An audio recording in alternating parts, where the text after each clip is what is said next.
Do right here.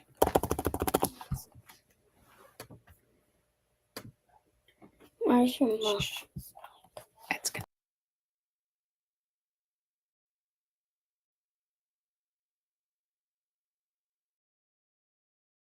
Hi, Riane.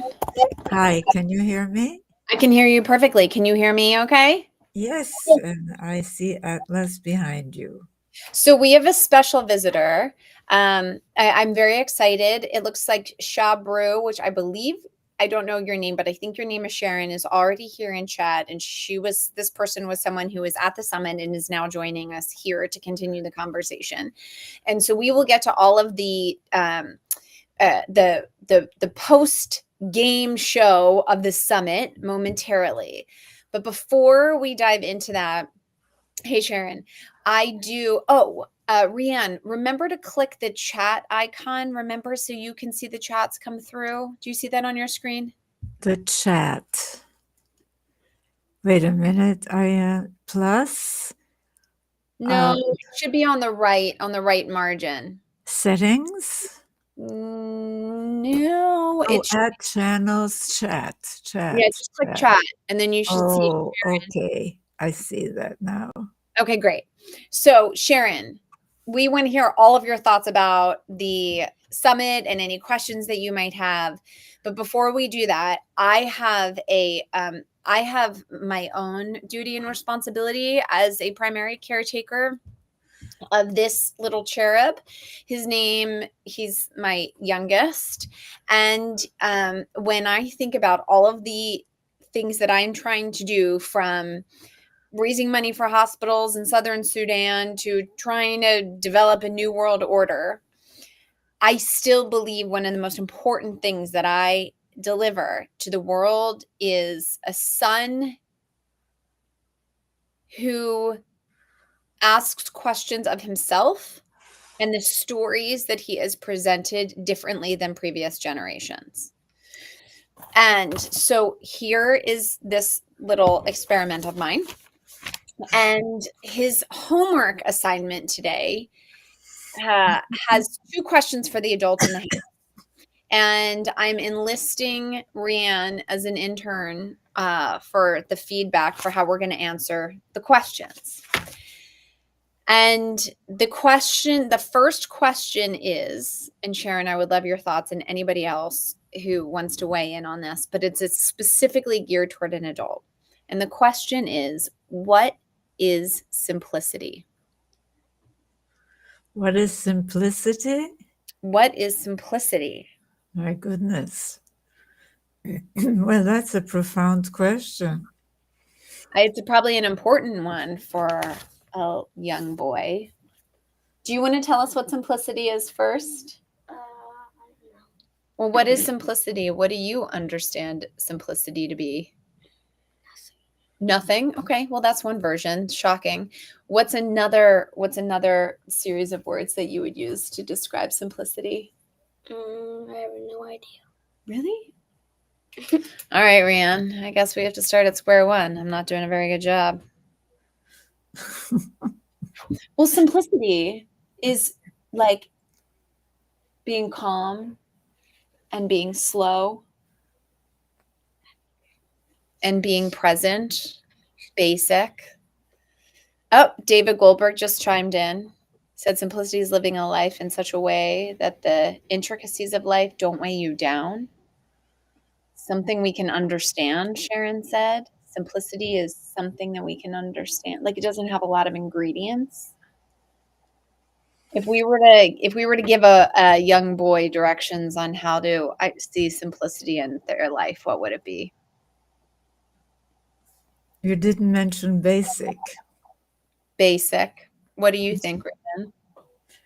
Well, I think it has to do with the simple things in life, which are relationships, love, food, rest, the simple things that we all need. What are some of the things that are simple to you that fill your time and space and heart? Well, as you know, I have been working hard on spreading a new way of looking at the world.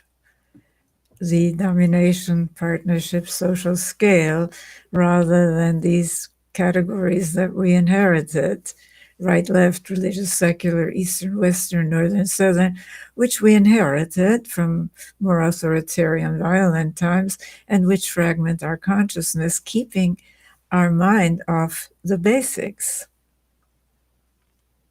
And the basics being just human connection. The basic thing that humans want is caring connection. Let me show you what simplicity is. This. That's it, right? Just looking at each other in the eyes. Yes. All right. So eye contact. Prolonged, long eye contact for 8 seconds. That's simplicity. Mm-hmm. Okay. Now, what is gratitude? And I'm really hoping, my fingers are tightly crossed, that you can deliver an example of what is gratitude.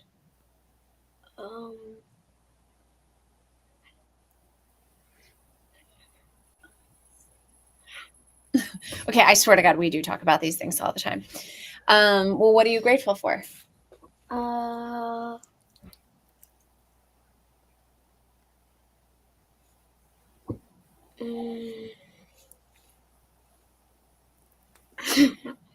Laughter? Mm-hmm. Your mama? Mm-hmm. Okay. All right. Well, we have some more work we have to do. Sharon says gratitude is the state of a camera. Being in front of a camera can make words hard to find. Yes. Well, for this one. Okay. We will work on this. Scooch, enjoy dinner. If we had my daughter on here, she would not stop talking. Anyway, Riane, congratulations on your, thank you for that homework assignment. Congratulations on your summit. Well, thank you. And I want to find out how it went when you streamed it. Well, it was fascinating. It was fascinating. So for those of you who might not have the context, Riane and a colleague of hers, Gina, produced a phenomenal summit last week called Peace Begins at Home. And the title is rooted in that both peace building is rooted in the most intimate early stages of caretaking. And that is also where violence and binary thinking and domination thinking can start to grow. And the two of them curated a list of phenomenal speakers, voices that we need so desperately in this time. And we have clipped a couple of them, which I will share some of our favorites with you all here. But Riane, one of the interesting takeaways, I would say, is that we were streaming the conference live, and we streamed it we streamed it specifically on a platform that was for folks that had signed up and registered for the conference. And then we streamed it here on Twitch, where folks didn't volunteer to show up to the conference, but they just showed up because it was live on my channel. And what I found most surprising is that folks that were streaming and participating in the chat on the conference website were offering profound insights, and they were agreeing, and they were enthusiastic, and they were, so to speak, the choir of folks that we are used to speaking to. And then the folks over in Twitch were just coming to some of these ideas for the first time, and were posing questions like, what's the difference between equity and equality? Which you wouldn't hear those questions in those spaces of the people who are already familiar with your work or already familiar with the work of the other guests. And so the questions that were posed in Twitch and in our Twitch space were very different. And both are needed. Both the choir needs to see and be seen, and also taking your voice and your content into unsuspecting places is I believe, a critical strategy in itself. Well, thank you. So I'm going to share some bits.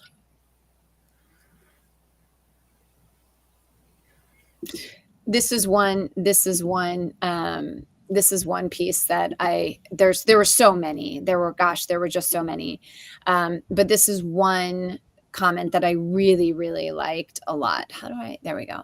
And it was about the importance of women leaning on other women or women hearing from other women, and how mothers, and I believe this is a universal thinking and a universal knowing and intuition. But let me press play. And it's going to be a very short clip. It's about 30 seconds to a minute. She'll be cut off on both sides. We haven't edited it yet. The children say. And what we learned, mothers trust other mothers most, followed by teachers and then other family members.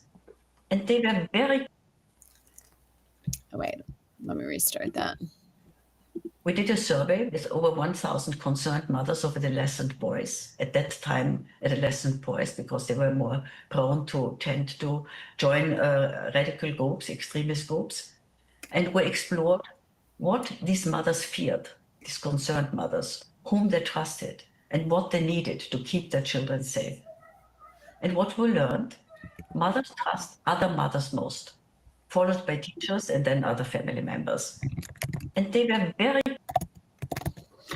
Riane, what do you think that it's sort of intuition, that knowing is about mothers knowing and trusting other mothers? This strikes me that across political boundaries, religious boundaries, socioeconomic, ethnic boundaries, that there's this intuition that women have when they get critical feedback or warnings or ideas from other mothers. Well, the assumption is that these mothers are not traumatized to the extent that they go into denial about the importance of care.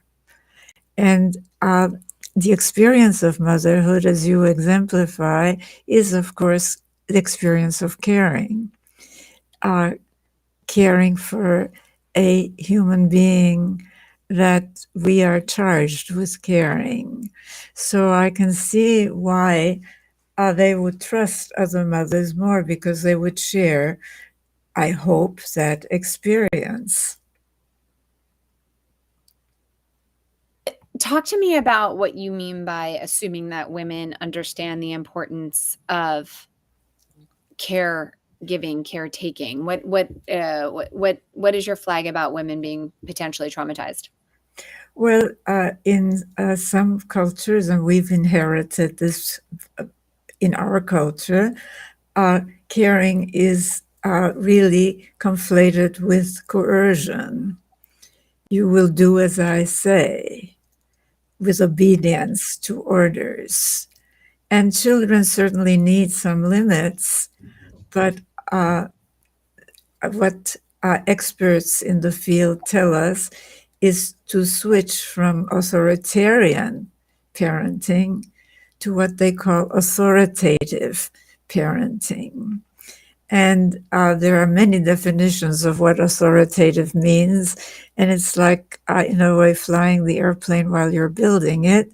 But basically, it's very hard for mothers to, unless they're really traumatized and unless they have learned in their own childhoods to conflate coercion with caring, to do that. So the aim is to unconflate that and to not normalize domination and violence. Because once we accept that domination and violence, we're primed to accept war as, just the way things are. There is somebody in the comments who is from Bolivia, and is a father of 11. Wow. Which, as they wrote father of 11 in the comments, right when you said building the plane while flying it, but I'm very curious. I'm very curious how a father of 11 found Riane in Bolivia. Where in Bolivia are you from? How did you find out about the summit? How did somebody who is a father of 11 building the plane while flying it find out about the summit and watch all of it with 11 kids? But I'm curious to know what some of your big takeaways were. And Sharon, I know you watched the whole thing too. I would love to hear from you about if there was anything that you thought about when you fell asleep at night. That's often like my metric, or like the thing that you think about when you first wake up in the morning and you're brushing your teeth. Like, what is the thing? But please feel free to offer some more thoughts. And I am also curious about how either one, women depend on other women in Bolivia, but specifically,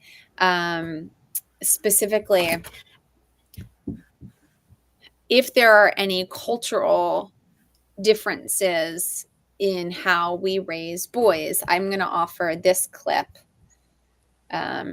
which I love. I really loved Jackson, by the way, and he is eager to come on and do a conversation with us too. Good. Yes, he said whenever. So maybe we'll have him in the next couple weeks. Negative attention to themselves. In other words, if a boy or a young man speaks up in support of gender equity, his quote-unquote manhood can often be ridiculed. It's a form of vulnerability. Fast, but not that fast. No, Riane, that's how fast I listen to the replay. And my dad, that's how fast my podcasts are in the car. And my dad will call me and be like, how do I slow it down? You're crazy. Oh, Chris, you were the first one to register for the summit. Thank you so much. That means a lot. Okay, here's a thought from Jackson. Negative attention to themselves. In other words, if a boy or a young man speaks up in support of gender equity, his quote unquote manhood can often be attacked or ridiculed, or it's a form of vulnerability for a man to expose himself in that way. And I think it's sad, but it's true, and it's really powerful. And I think a lot of adult men are walking around with a little boy inside of them who are worried that they're going to be, ridiculed or mocked, or somehow their manhood is going to be undermined if they stand with women. Yeah. And if they stand for equity, which is, I love that question about what's the difference between equity and equality. And I'm afraid we've mistaken equality for sameness. And that is not what it's about. It's about equity. One of the things that I love about this platform, Twitch, is I am able to real time. So it was great. So we were on here, and while you were talking, I was able to pull up these images and help the audience members understand the difference. So and I like this example, although as Jay pointed out, and Jay, maybe you could actually, I think I see it here. We have gotten, oh shoot, I missed it. Hold on, guys. It's worth it. Because I do think it is first quality images. I do think it is really critical that we dive into some of these nuances in ways that help frame the conversation for everybody. Hold on one second. Here we go. Okay, so this was the image that I pulled up, which I think was great. And obviously images speak 1,000 words. So you have equality is when everyone gets the same, which is what Riane was saying is not helpful. And then you have equity, which is the person who wants to see the baseball game might need an additional box or two when the person on the left didn't need it. I think the image of reality does feel quite appropriate and on brand and accurate, that there's the 1% that just continue to get these leg ups when I hear about how many billionaires have made so much money during COVID and over the past 5 or 6 years, and as we're getting to a point in society where we're gonna see bread lines. Everyone's gonna see bread lines every single day. That third image feels true. And then liberation being the, well, what do you need a fence for to begin with? Now, I'm not interested in getting into the nuances of whether or not a fence is needed or not, but I try to be in the business of freedom, of all of our freedom. I'm wrestling with my own chains, which are intimate and personal, and they've been gifted to me by my parents and by society, and by my own narratives and stories that I'm telling myself. But it was really interesting to, in the context of this conversation, pull up images like this. It felt like it was like, okay, we can have a quick classroom and it can be a little bit more of a tutoring session.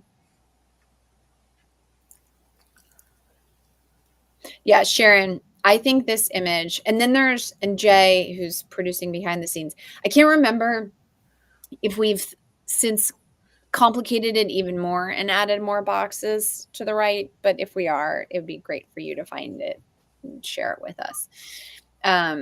But Riane, what's your instinct to the differentiation between at least equality and equity here? Does this feel right to you? Well, I don't know that equality has to look like that, where everybody. I think it looks more like a baseline. Like I would. It's a difficult distinction, I think, and that's why I prefer. I've learned to prefer equity to equality because it shows that we pay attention to difference and that sameness, which is the boxes being the same. But I think that equality is used indiscriminately, whereas equity has a very specific meaning that is difficult to really not understand, that we're talking about helping people meet their basic needs. What about this one? Well, it's the same one. It is really dissing equality, which has been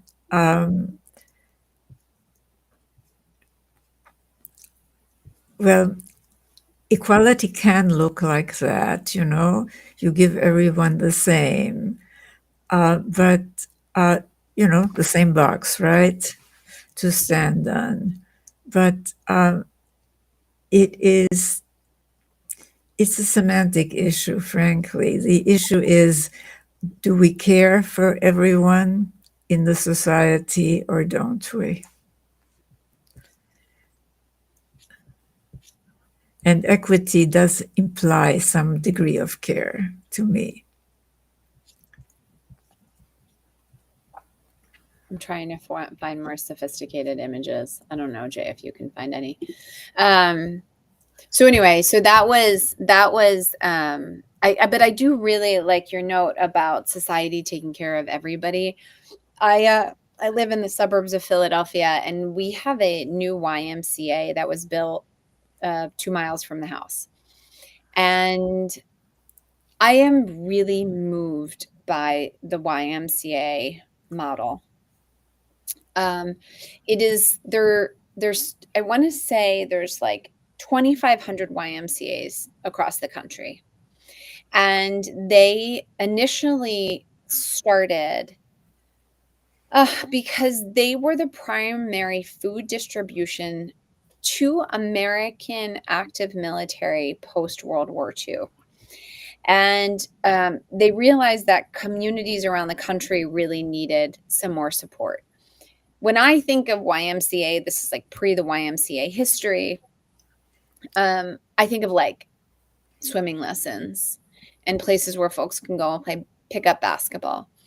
I learned from one of the directors at the YMCA, the National Federation level, that the YMCA is actually not just the folks that provide access to swimming lessons, but they're also the ones that came up and developed swimming strokes so that folks could survive.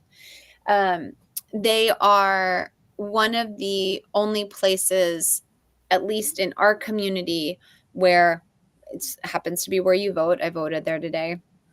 But if you go from like 9 a.m. to like 1 p.m. during the school week, they have a bunch of, there's a large contingent of neurodiverse adults working. So there's folks who are cleaning or organizing.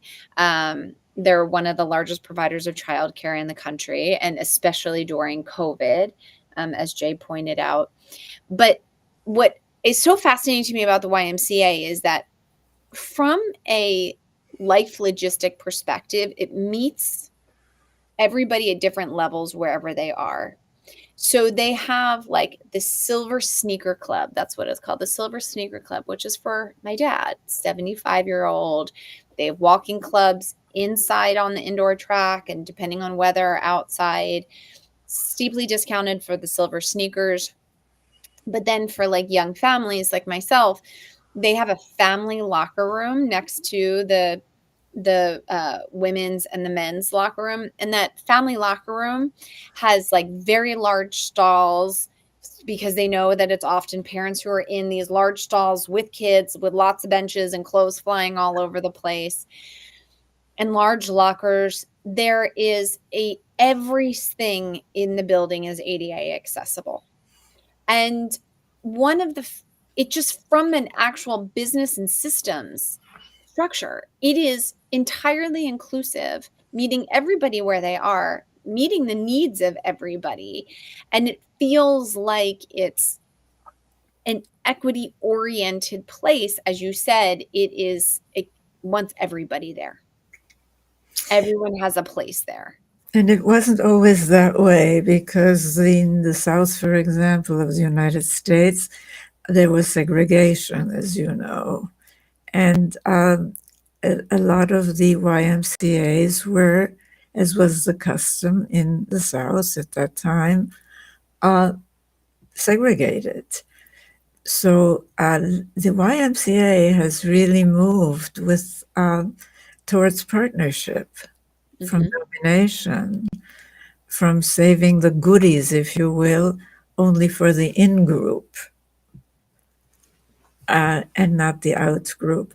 And I wonder, what is the relationship between the YMCA and the YWCA?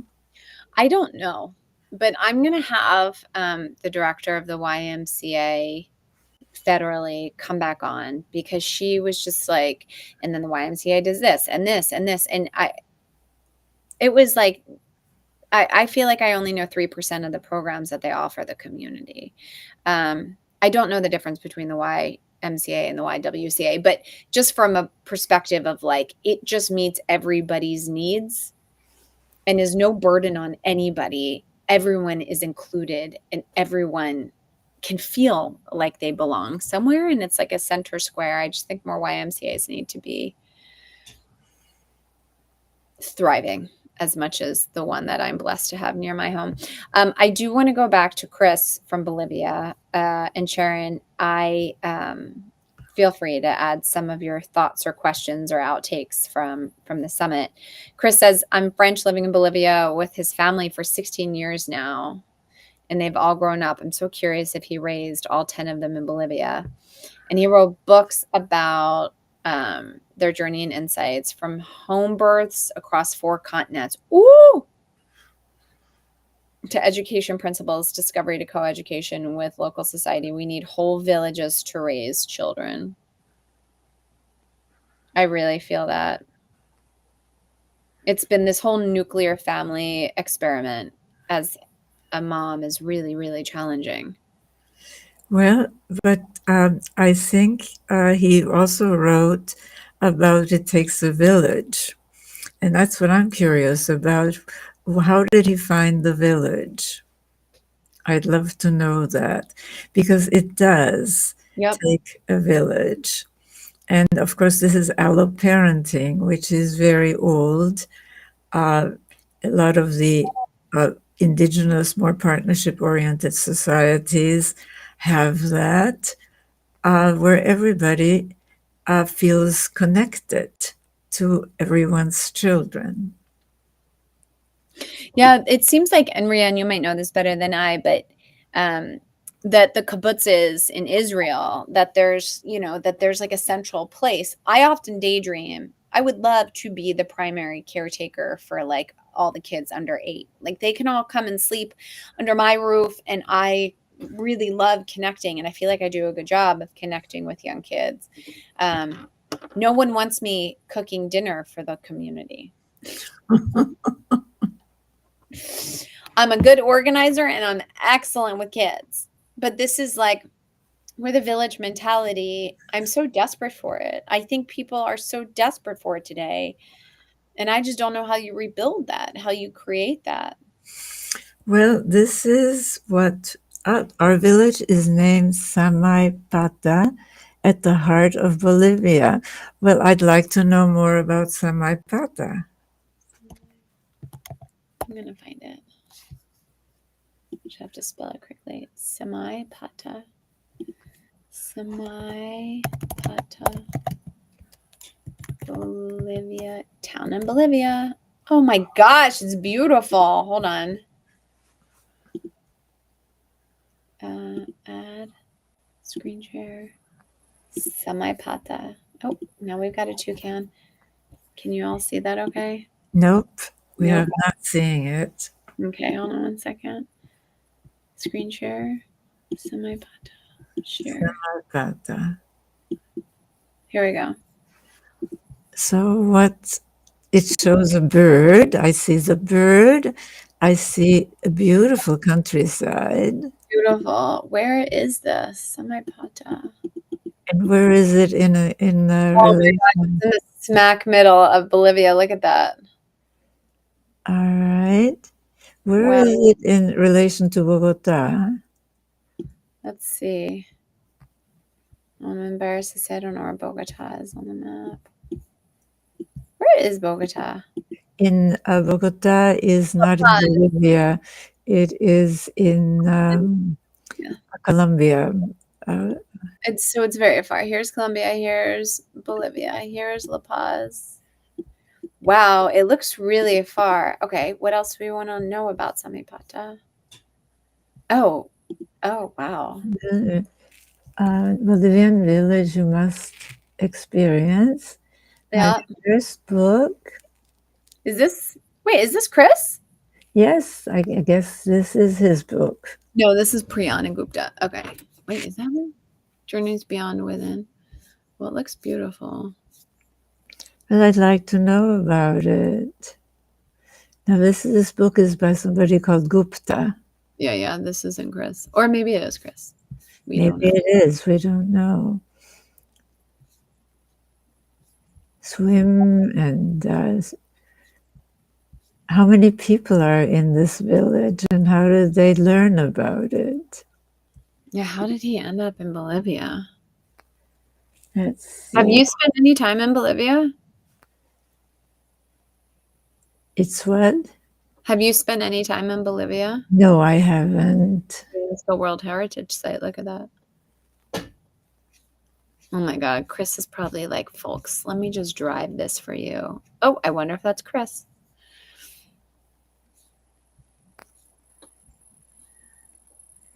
Okay. They have a viniculture. They have wine, I guess. This vini seems to be a wine culture. Well, you'll have to send that to me and I'll find out more about Chris's village. Yeah, Chris, send us the stuff. Invite us. My book, Parenting the New World, Giving Birth to Humanity. Okay, Chris. Hold on. Parenting the New World, Giving Birth to, what was it? To a Thriving Humanity. Birth to a Thriving Humanity.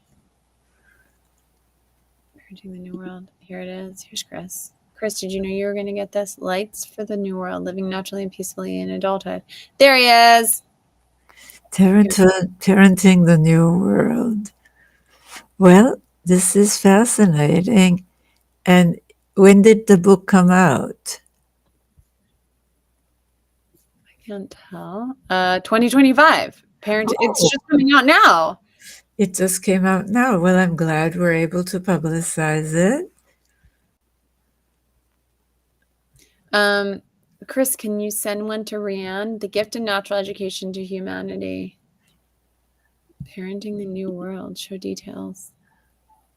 Visionary, inspired by the harmony with nature, a parenting mindset. Okay. Can I just say, I'm going Based to on love, respect, and cooperation. Sounds like partnership feel like parenting. fingerprints are all over this. Yes, well, it sounds wonderful. Riane, how does it feel that your ideas are also, you know, manifesting in these kinds of books? I hope it offers you some relief. Well, look, first of all, these are universal ideas that we all have. So I won't claim for them, but I have provided a frame for them, which is partnership rather than domination, rather than the conventional categories which fragment our consciousness. So, yes, I'm very interested in that community. The thing is how to mainstream this and how to have a complex, not isolated society adopt institutions that foster partnership rather than domination, including our economic rewards, which leave out the three life-sustaining sectors, as you know, the natural economy, the volunteer community economy, and the household economy. So this is a completely reality stood on its head model, and we have to move on to one that includes, well, parenting for the new world of partnership rather than domination. I have a question, Riane. The clip from Jackson where he said, you know, so many of the adult men that he comes across are just their younger selves feeling insecure and feeling like they're going to get bullied or be made fun of. And I also like see that with my son too. We had our parent teacher conference 2 weeks ago, and she said, with some of his friends out on the playground, he's so vocal and he's so talkative, but when he comes into the classroom, he's really quiet. And I know he knows the answer. I know he knows 5 + 5 is 10 or whatever the answer is. And so we were workshopping what might be going on. And I asked him if he has any. And so we came up with a series of questions to ask him, like, are you afraid if you say the wrong answer that you're going to be embarrassed or that you're going to get it wrong or that other people are going to be judging him? He goes to a Quaker school. We spend a tremendous amount of time talking about gratitude, a tremendous amount. We model it all day. And he couldn't deliver any of the words. I know it's because he was afraid of messing up, failing, etc. And so in a way, I'm at this moment where I'm like, I don't want him to get trapped as this little boy. You're going to get trapped right where you are right now, right? Like there's some repair I'm going to do after I get off from here. Be like, we can try that again. If you want to, don't, but I know he's feeling bad that he wasn't able to deliver on here. And so when I think about how Jackson was like, so many of these adults are their younger selves being embarrassed. And I can't imagine though that there wasn't Jacksons in every single decade to date, or that there weren't Chris's in every single decade to date. To your point, these are not new ideas, but they're just like, are they just surfacing now, or has there always been this tiny niche in the segment of the population of people who have like spoken about it and kept it alive? But we weren't as polarized into domination and partnership as we are in the current world. We are seeing really the four cornerstones, family and childhood, they have a frame on the domination side, which is you start with where neuroscience tells us we have to start, with what children observe and experience. And so you control your children, right? Control what they learn, control the books that they have access to, etc. Gender, let's go back to this really, nature has dualities. Duality really isn't the problem. It's that there is no degree. I mean, what I've introduced is the partnership domination scale. And so it is, and in nature, there's no, there's hot and there's cold, there's night and there's day, but there are also degrees, right? So we are not used to thinking that way. But if you look at gender, you have to have very rigid gender stereotypes in domination systems, because how else can you rank male over female, masculine over feminine? And Gary is doing so much work on caring men. Caring men. Let me play this clip. Yes. Men in the door to do more hands-on care work, whether in surveys or listening to individual interviews with men. And what do we find? It's easy to sort of point at men and say, you're not doing your share, guy, which sometimes we have to do, not opposed to that. But more often we've got to look at the structures around men. Where do we see where men are doing more of the care work? You could start with the Nordic countries where it's pretty close to equal. So I'm sorry that the clip cut off. Riane, I sometimes daydream, often when I'm driving, that a lot of your theories around partnership and caretaking in the early 80s, you explained, a lot of the Nordic countries sought you out as an advisor. And you had offered some of your thinking, or more than that, to some of those countries. Is that right? Well, not quite, because a very close friend of mine, Hilkka Pietilä, was Finnish, and I used to go to Finland a great deal. But the movement towards partnership in the Nordic nations happened really independent of me. They don't really, they call themselves very often caring societies, which is very interesting. They recognize the importance of caring, and they're not socialists. They have a very healthy market economy precisely because they have paid parental leave, government funded for both. And what Gary, I think, was going to say, the Nordic nations really rewarded caring by men, so much so that the parental leave has to be taken in households where there is both a mother and a father by both. And if one of them, like the father, because he earns more in the current reward system for work, doesn't take it, they both lose it. So men started to do more caring work. I mean, it really depends on the incentives and the disincentives that a society offers. And that's what we've got to build. The institutions that frankly penalize non-caring and reward caring.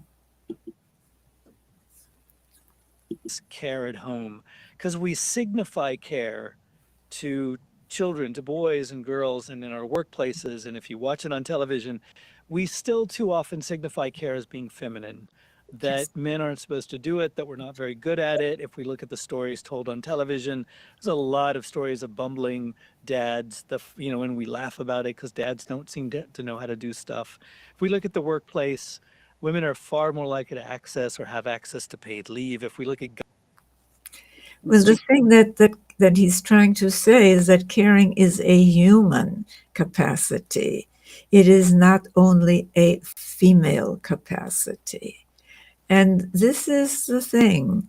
And apparently in Chris's village, a lot of the caring is done by men, or am I wrong? I don't know. I would love to hear from Chris, but it sounds like it is considered a human characteristic. I'm going to keep going with some more clips for you to respond to. Talk about how we can intentionally change our brain and through training our mind and that can cultivate positive qualities to counteract some of these negative effects. So a variety of research indicates that early life events, particularly early childhood adverse experiences, traumas, can have Sorry Yeah, about he also, by the way, challenges Davidson, who's a neuroscientist who worked with the Dalai Lama. He challenges the conventional view that we're mostly selfish and bad and greedy, and he shows that this is learned and it's reinforced, of course, by the economic reward or lack of reward. And since caring is in domination systems coded feminine, it's not rewarded. It's reproductive rather than productive work. Whether it's caring for nature or caring for other human beings, and caring for children is included in that, of course. I really appreciate you bringing that up. There's somebody who was both at the summit, on the Land of Anne summit. So they were engaging in some of the questions that we were talking about earlier in this conversation. And we call him Master Liberty on here. We were just talking about like what it means to feel safe. And Jay had pointed out that psychological safety can sometimes take time. And how you're actually safe in an environment or safe in a relationship, and then ultimately safe from your thoughts or the parts of you that might be particularly challenging to yourself. And Master Liberty suggests that psychological resilience sounds better than safety, since nobody is ever truly safe. And just to continue with the conversation, because I think this is coming back to this idea of like, are we ever really truly safe, or is everybody sincerely selfish? And Jay thought, sure, we can reduce harm, but no one is ever free from all risk. But psychological safety is an important concept of team building and parenting. But doesn't it suggest that this gentleman, whose name escapes me at the moment, he's saying that some of these theories in general are not even accurate, that our thoughts around selfishness, and your late husband, David, also challenged Darwin's theory of survival of the fittest, and that it really is about community building and caretaking. Well, what he challenged was the interpretation of Darwin as equating survival of the fittest with survival of the meanest and the greediest. That's not. And anyway, Darwin has been completely misinterpreted. And if you want to find out more about it, on the web, you can find David Loye, Loye, and the book is called Rediscovering Darwin. That's one book that I highly recommend. Darwin was a product of his time, but he remarkably also recognized cooperation as a principle in evolution, even in origin of the species. He's been he's been used, as David used to say, as an 800-pound gorilla for the domination system. So this challenges, at least when I think about David's work, it challenges all of our theories around sort of selfishness, narcissism, and what really might potentially be safe. Let me see if this clip has anything to do with it. Thank you, Jay, for dropping that clip. In the early part of my career, I focused quite heavily on the negative or adversity side of this equation. I studied the brain mechanisms that confer vulnerability to stress and anxiety and depression. And all of that changed for me in 1992 when I first met His Holiness the Dalai Lama. And the Dalai Lama challenged me on that day in 1992 and very innocently asked, why can't we use the same tools of modern science that we use to study anxiety and depression and stress and fear, and use those tools to study kindness and to study compassion?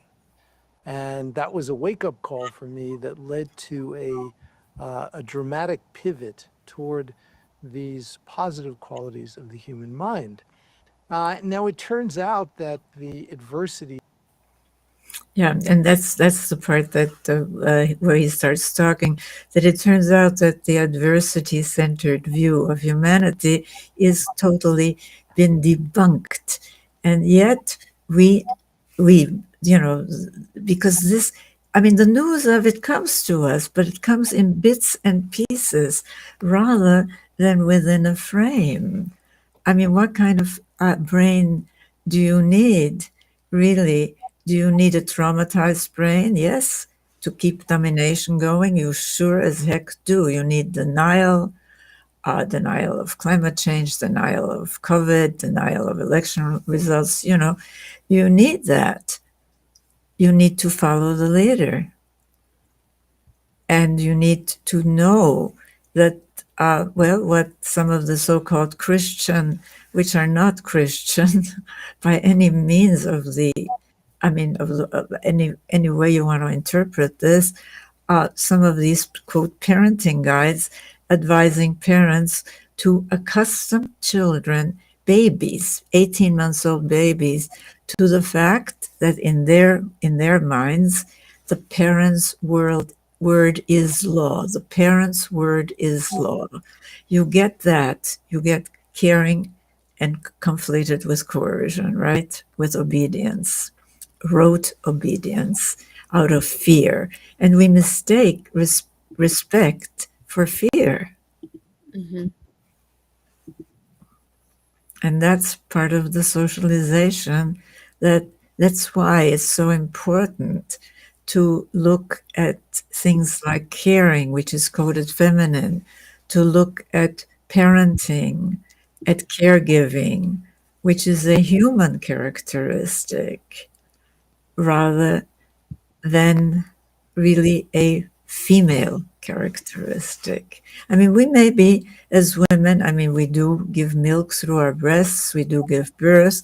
We may be more primed by evolution to be caring, but believe me, not all women are. And a lot of women really are not caring without the coercion. They conflate coercion with caring. And the name of the man is Dr. Richard Davidson. Thank you. Executive network and the default mode network. So those changes that can be influenced by exposure to early childhood adverse experiences are also networks that we know can be influenced by training the mind. And there is training that has been described in many of the contemplative traditions. Do you think we're going back to, like, I mean, this is what I think about all the time. Like, do you think we're just going back to what we've always known all along? Like, there's just going to be this period of like 5,000-10,000 years where like we really hurt each other a lot. And then we're gonna get back to the egalitarian caretaking model because that's the only way that we're going to survive. Well, I personally think that if you look at it in terms of evolution, the domination system is not adaptive. We're all interconnected now, not only by technologies of communication and transportation, but by technologies of destruction like nuclear bombs, like biological warfare, and more slowly by climate change. Nature is saying, "Hey, I can't take this.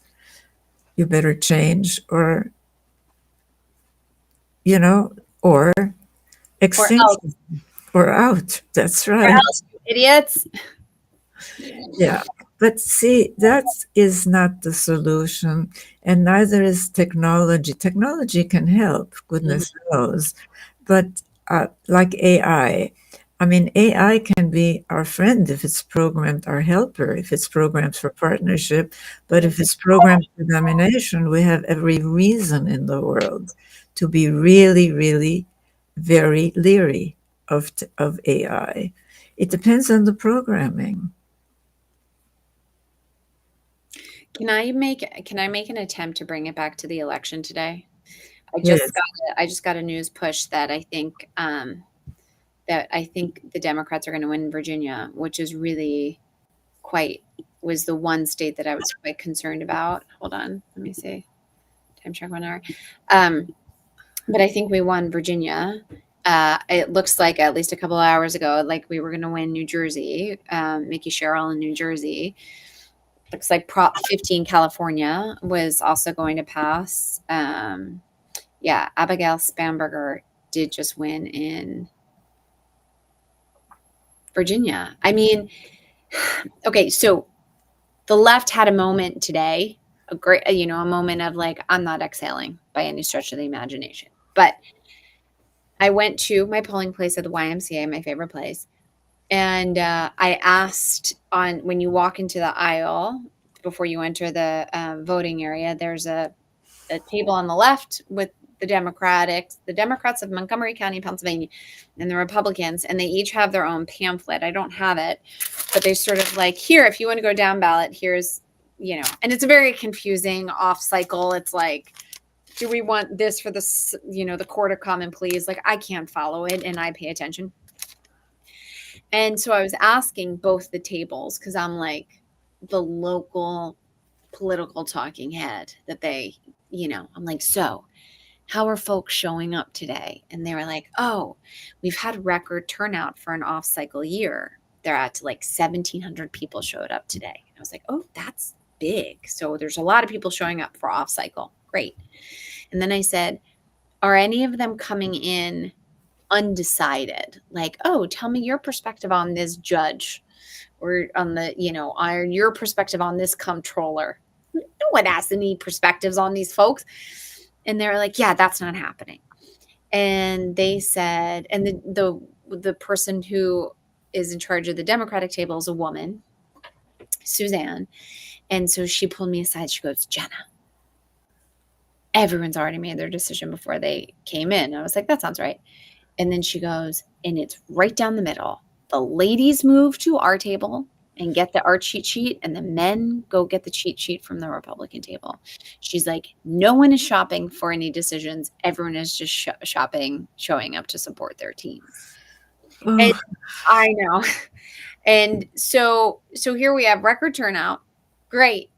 All you care about what's going to happen, with the court of common pleas, the offshoot of the Montgomery County judicial system. But yet everyone is still so divided. Well, look, first of all, men really have to be told again and again and again that they may get a sop by, the sop being they get to dominate women and children in the quote castles of their homes, and if the regression has its way everywhere else. But they have to give no less than their lives, because some guy on top, right, because they're part of a domination hierarchy, wants more real estate, like a Putin, So again and again, men have to be told how really the system is bad for both women, men, and everyone in between. And it certainly is bad for our future, because it is simply incapable of pausing the institutions and changing them. It wants to go back to good old times like the 50s. There was a thing in the newspaper today on the opinion page about the good old 50s, and I lived through those good old 50s, and let me tell you, she is so right. They were not good. we have really moved forward precisely because of all the movements, the women's movement, the No Kings movement, the racist, anti-racism movement, and every single movement has been toward partnership, but we don't have the frame. So we don't have the economic rewards for doing what we're doing. We have to go to the forests of Bolivia like Chris did. And good for you for writing your new book. But the question for us right now is to change our institutions. And this is why I would next year really like to have a summit on new economics. We're gonna do it. We are gonna have three different. We're gonna have three different summits. At least I have different summits coming down the pipeline. The first one is I want to do something on the 250th anniversary of the Declaration of Independence, and I want to do a bit of a truth and reconciliation type summit. Another one is on just women, and then another one on economics. Someone suggested Master Liberty. He prefers the late 1800s constitutionally, just before the deviation of the court. Now, this is Master Liberty's favorite show. And who is Master Liberty? He's a good friend who shows up on Twitch and in these conversations often. I've only met them in the comments, but he loves to talk about the Constitution from random dates in the 1800s. And it strikes me that he really knows where all the I's are dotted and where all the T's are crossed on some of those things. But Master Liberty, if in our final moments you want to offer specifically what it is that you loved about the Constitution in the 1800s that is speaking directly to Riane and I being eager to have a more egalitarian, or maybe you totally disagree with, it's always Adam and Eve structured. Chris, your point about Riane is that the current system is totally incapable of acknowledging the carrying economy of families. I'm just still so curious about how some of the Nordic countries were like, oh, this economically makes sense. Because weren't those men there also interested in the domination culture too? Well, men are still socialized in those countries to the old, what is today often called toxic masculinity, but it's really domination masculinity. And we have to understand that these stereotypes are really essential for ranking, masculine over feminine, male over female, and for insisting there's nothing in between. So as we can see in the regressions, I mean, it's not only in this country, but gender is a big topic in religious Eastern countries like the Taliban, right? Or fundamentalist Iran. I mean, we have to learn to include gender, and we have to learn to include family and childhood into our analysis of society. And this is the contribution that my work has made, and also looking at the whole of our history, including our prehistory, because there are clues. Like, for example, just recently, and this appeared in the Wall Street Journal of all things, about a matrilineal, matrifocal society in prehistoric China that was just excavated, right? I mean, is this the one with the million-year-old skull? I have no. I don't think so. No, not that old. I think that we have been socialized to ignore the clues, like in the Paleolithic, vulvas, which were very clearly vulvas, these triangles like the Venus of La Salle, carved at the mouth of a cave, so she can't be a doll because that was the latest thing that archaeologists invented, or some archaeologists who are trying to maintain the domination model. Oh my gosh, hold on one second. I just noticed, I just pulled up some images on this. I want to see if this is what you're talking about. The Venus of La Salle, Oh, wait, or hold the on. vulvas, yeah. I mean, they're all over the place. And they're very clear. You know what the old archaeologists called them? Oh, there's the Venus of La Salle. But interestingly, go up a little. In Okay. that one, they only show her top. They don't show her. Oh, there she is with her very clearly showing vulva, right? The third one up. But the clues are really there. I mean, you know, the vulva was very, very prominent in the Stone Age, in the Paleolithic.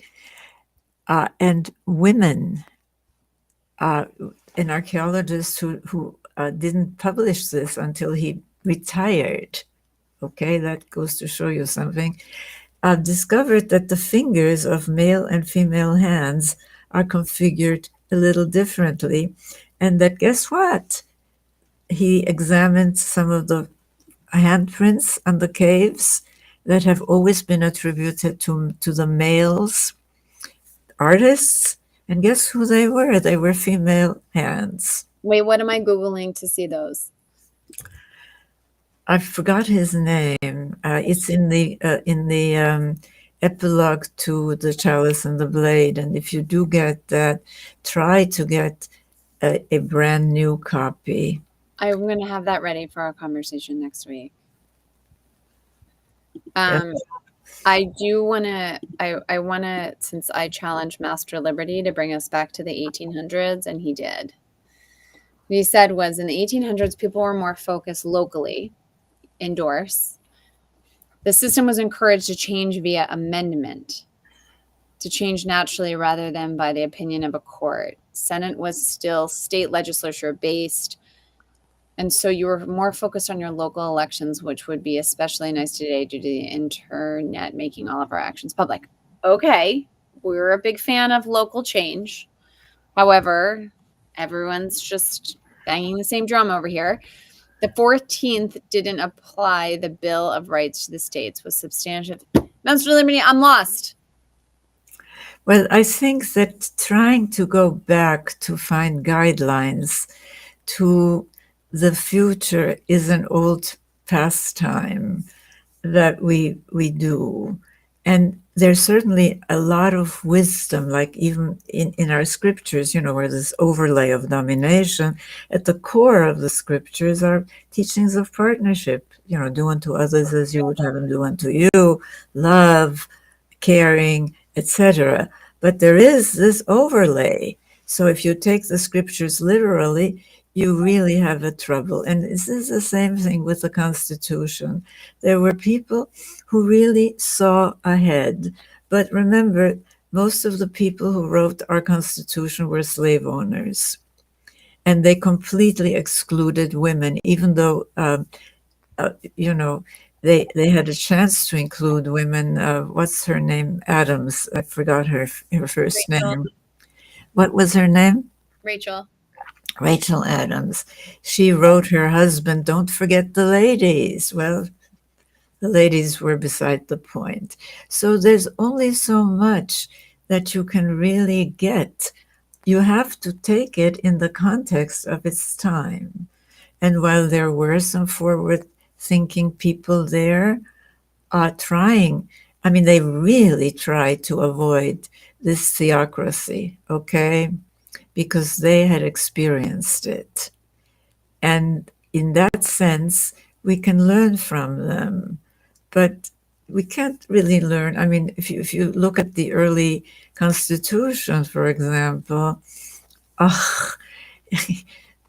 only white men who owned property were voters. So, I mean, how much can you really get from this so-called originalist interpretation of the Constitution? You can't.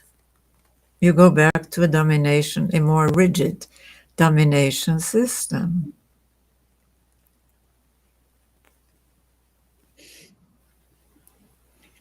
Riane, the kids have this phrase of dropping the mic. Do you know what that means? No? It's like when some celebrities, like, they did such an amazing song and then they just like dropped the mic because it was so good. Oh, That's did I what just drop the mic? you just dropped the mic, Riane. Yes. Oh, there's Jay Nice with. Go to the one above it where Master Live. Well, if you have a system and you There know is a difference between inheriting the past and improving upon it. Well, we have to inherit. You can't just inherit the past without deconstructing it, my friend. And this is where the partnership domination scale comes in very handily.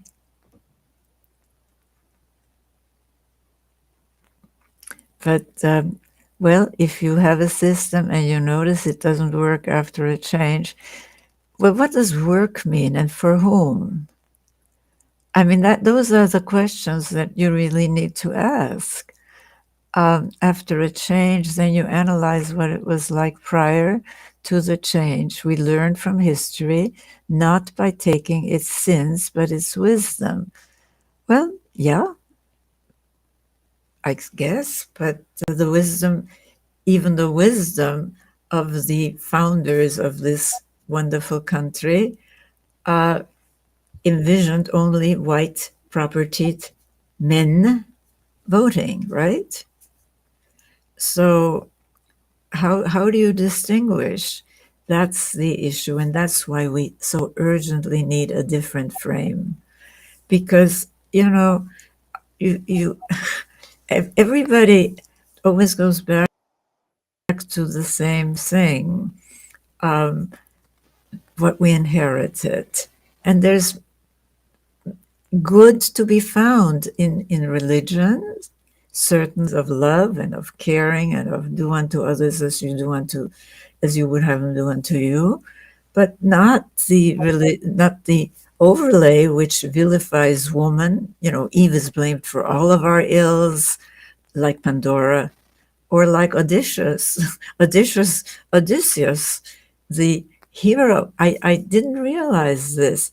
I mean, I always knew that the Odyssey had clues to the earlier time when women had power, because if you think of all the monsters in it, they're all female, or they're sex objects like Calypso and Circe, right? Even though they're powerful still, but anyway, but they're the enemy to the hero, and the hero is a killer. Hero is killer, and I never realized that Homer actually was the great secular propagandist for the domination system. Where do you think he got it from? Well, his time. He lived in a time of transition where some people still hung on to the old ways in the quote, what, a heretic, it's who the people from the old, from the provincials really hung on to some of the old. And I'm not saying it was perfect, by the way, because I think the search for perfection is the enemy of the good. We have that saying. But, I mean, we have to find our way now. And we can certainly use some of the wisdom from the past, but the question is, how do we determine what is wisdom and what is propaganda for the domination system, right? Is it easy for you to tell the difference? No, but I've learned, like I suddenly woke up and I realized that Homer was a really tremendous propagandist, secular propagandist, with these epics that continue with the hero as killer, right, on our television and movie screens. Um, they continued in person, with the gladiators fighting each other for entertainment, for the adrenaline rush. That's our past too, but you know, I change as time goes on, and that's I think a good thing. I see things that I didn't like seeing how to look at Homer as a creature of his time and a propagandist for the hero as killer. But even in the Odyssey, he Odysseus gets his power from a woman, from Penelope. I mean, that clue alone is amazing, isn't it? But she's already been so demoted that even her son, Telemachus, can tell her to basically shut up, you know?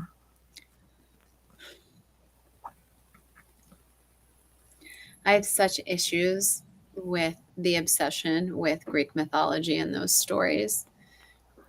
Well, we've got to re-miss them, and first of all, we've got to deconstruct them, and then we've got to reconstruct them. So we're working on with Melanie and with Melanie Lynch, and a woman who actually got Disney to change the heroine a little. She's still very thin and fragile, but she at least has some agency, right? She has some power now.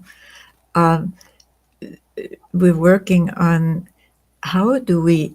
Well, the deconstruction is the easier part. It's the part I just told you about in a nutshell. The reconstruction, I mean, how do we reconstruct the Odyssey as a partnership journey? Is she doing that? Well, that's what we're trying to, is to reconstruct it as a partnership journey. But why reconstruct it if it is? Because it has such a hold on us, my dear.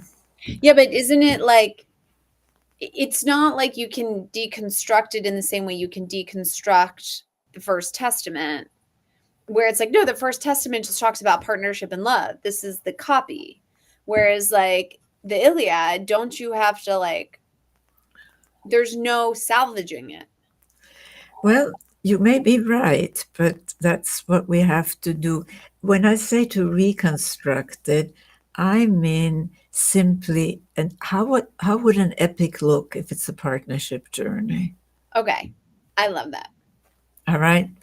That's really what I mean by reconstruction. So as I think about my next book, which is still going to be, all the stuff that we continue to, this 30-something book proposal that you and I have been working on for years now.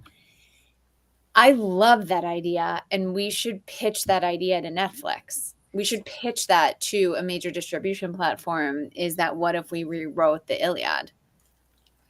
Well, the Iliad is even harder, because Troy was from the telling of the story, who knows whether it was true, was already a pretty dominator society that had adopted, to the hero as killer. I mean, the heroes of Troy were the people who could win in battle against the Greek invaders, right? But notice you still blame a woman, Helen, for the whole darn thing. I mean, that is really amazing. And of course, it starts with this moral question, and I put this in quotes, of whether the hero or the king should get a slave, basically a looted, goods of war, She's a prisoner. Nothing about how she might feel about this. I mean, she is out of it. The moral question isn't about why doesn't she have a voice? Why is she a slave? Why does she belong to either the hero or the king, right? I mean, those are moral questions, I think. I mean, why? Nothing like that. The moral question is, should the king or the hero get her? They're both on top of the pyramid, right? Both parts of the in group. So morality is a question of the battle between the king and the hero. There's some of our friends have to leave. Chris, come back, and Sharon, come back. You saw the email with the other dates that we're going to be here talking to Riane. Come, definitely come back and bring friends. Okay. Yes. I do love what Chris said. He said that the wisdom is in us, that we have the wisdom. Of course, we have the wisdom, and if people weren't traumatized into by fear and by force and by the economic reward system, which poverty is traumatic, as the people who want to be the dominators know, and trying to get us to identify with those on top, right? Just like women are told to identify with the hero as killer, I mean, you talk to mothers outside of a theater. I've heard them myself saying, well, if there's something about sex, children can't see it, but if there's something about violence, it's really okay. And there's a difference between erotica and pornography. Pornography is all about domination, even killing, humiliating. I mean, but erotica would be okay in a partnership society because there's nothing wrong with either sex or our human body.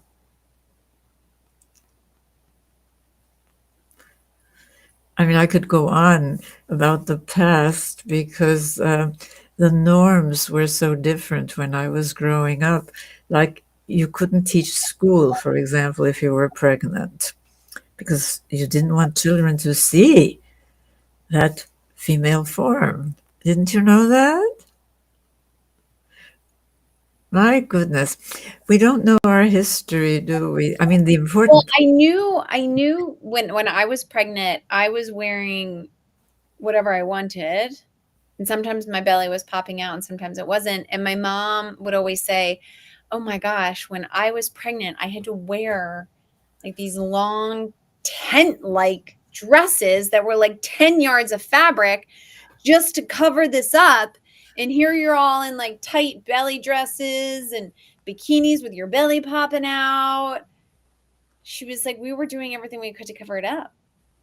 Yeah. And in that regard, have we made progress?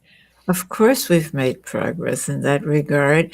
We didn't make progress in terms of what I mentioned earlier, of having young women think that they're sexually liberated if they're flouting their body at men, like Cyrus does in that well-known video.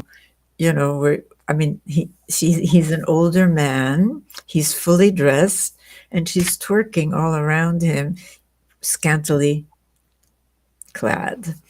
And so that is not a model of sexual liberation, my friend.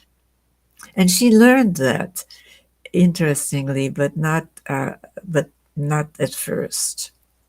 How do you define sexual liberation? Well, it certainly isn't the hookup culture, because that's really the one night stand, isn't it? Of no respect for the other, thank you, ma'am, wham, bang, and that's it. I define it as equity and respect involved in all relations, including sexual relations. And what that looks like, I don't know. We'll have to experiment with it. But what does having sex for women? It's been a disaster because women still want love. All these romantic songs, but so do men. That's the I interesting was gonna thing. say, I feel like they want to be seen just as much, particularly if they're the little boys That's from. right. So there has to be some degree of caring in the act of sexuality, and there has to be mutuality in the sexual act. Yeah. Riane, we've been on for an hour and a half. Okay. Oh my gosh, David Goldberg just mentioned, Riane, we must be seen. It's our deepest desire. Oh my goodness. Well, thank you, David. He had some other comments about how much he absolutely adores you. Oh, Riane, for those of you who are just participating or just observing in the chat, Riane is going to be on next week. Stand by. She has 2 more sessions booked November 12th at 8 p.m. EST and November 20th at 7 p.m. EST. These are the bonus conversations after her phenomenal summit. We'll pull up some more clips. and I really, really encourage everyone who can to go to the summit link. You may not want to listen to everybody. But I mean, at least listen to people like Sheku from Sierra Leone. A youth voice. He's wonderful. Listen to Davidson. Listen to well, to me, I introduce it. Well, I give you a frame. Riane, your opening bit was phenomenal. Thank you, my It dear. was really, really good. Jay and I were just reflecting on how beautiful that was.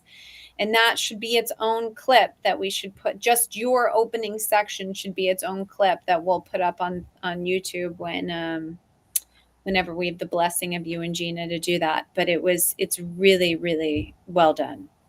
Well, thank you. And I think it should be there because it gives us the frame for the four cornerstones. It gives us the frame that we need to focus on both, tactics, which is really trying to put out the fires, and boy, but that keeps the system going. That's the only problem. So to change the system, you have to look not just at symptoms of the system, but at really cornerstones, because the system is held together by fear and force, in which is what domination is held together by. Yeah. And so we need to look at family and see how the fear and the force of physical punishment, emotional punishment, ripples out, not only experiencing it, but observing it. It normalizes you use violence as a tool for control. That's normal. That's moral, right? So it really starts there. And of course, gender it affects everything, including our economic system, what we reward and what we don't reward, right? And we don't, neither Marx nor Smith, neither socialism nor capitalism, really want to reward the work of caring, because that's coded feminine. And story and language, again, huge, huge, huge. And what is this? Riane, will you be willing to talk about your experiences during Kristallnacht, of course, and how your early years escaping Nazi terror may have informed your... Yes, I'm certainly willing to talk about that. And we're gonna, and the person who's on, he is a PhD. The person who just asked you that question, he is one of the leading thinkers on Holocaust and genocidal education around the world. Wow. And it's so important, the content he's putting out and how it is and isn't being woven into humanities classroom. So he's going to come on and he's going to reach out to me and tell me when he's available to come on. So I'm very excited for what is going to be a very joy-filled conversation then, but obviously filled with hope because Riane's wisdom and outtakes will be part of that. But one of the other, and David, maybe you even want to invite some of your students to come and participate on that. But one of the other comments that Master Liberty mentioned, Master Liberty is the 1800s constitutional expert. But I really appreciate what he said here. I would much rather be appreciated than merely seen. You can see without paying mind, acknowledging, but still be nothing. And I don't want to speak on behalf of anybody else, Master Liberty, but myself. But when I say see and be seen, the way I define see is that somebody sees me for me. There's a Sanskrit word that you've heard, namaste, which is I honor the light in you. I recognize that you and I are part of the same thing. And that same thing can be the human struggle or the joyful sunset that we're both looking at or the grief that we're both bearing witness to. And so at least when I say it, and I wonder, and I bet David Goldberg, who mentioned their strongest desire is to be seen, is that to be seen is not just the like, I'm passing you at an intersection or in an aisle of a grocery store, but that I honor the humanity in you, that I see that. And that might not necessarily know all your intimate details, but sometimes when, particularly in a world that feels so heavy, and I had one of our guests on last week is the only doctor to 5 million people in southern Sudan. He's the only surgeon in like this huge, large swath of that northeastern part of the continent. And there's so little he can do. He saves lives, multiple lives on a daily basis, but he still feels like he's doing so little. And I asked him offline, like, how do you process? And he says, I just sort of make eye contact with someone and recognize and see their humanity. Not that I know their full life story, but that like sort of seeing. And if I may, I'll try to bring this full circle. I'm very excited about how I'm going to wrap this conversation up. But at the top of the conversation, we were trying to answer my son's homework assignment, which was the definition of simplicity, and simplicity being the very basic acts. And we were not very successful with him, but I offered a very physical moment with him, which was making eye contact with him and seeing him and him seeing me back. Doesn't mean that we are on the same page about whatever might be going on in my to-do list or what his insecurities were, but just acknowledging that namaste. And so the simple act of honoring somebody else's humanity to me is what it means to be seen. And I think that that's so important because I think I have again a mistaken often appreciation for agreement. Mm. And we don't have to agree. We can still appreciate each other as human beings, as being interconnected by our humanity, and not agree. So just whatever that's worth. Well, it's worth a lot. Master Liberty is going to come back. He teaches us so much. Riane, thank you for another hour and 36 minutes of your wisdom. And I'm so excited that we had somebody from Samipati in rural Bolivia here. You certainly blew wind into his sails to write that book. Uh-oh, Riane's out. Riane, your camera went off, but don't worry about it. I'm going to My close. camera went off. I don't know why. It's okay. It's not I'm a problem. still here. It's fine. So for all of you who want to continue the conversation with Riane, we will see you here next week on November 12th at 8 p.m. And in the meantime, you will see additional content on the Land event, and we are so grateful for everyone's participation. Riane, you can close the window now if you want. And I will talk to you next week. And for everyone else, get some rest. And goodbye, everyone, and I'll see you next week. Oh, I know why my camera went.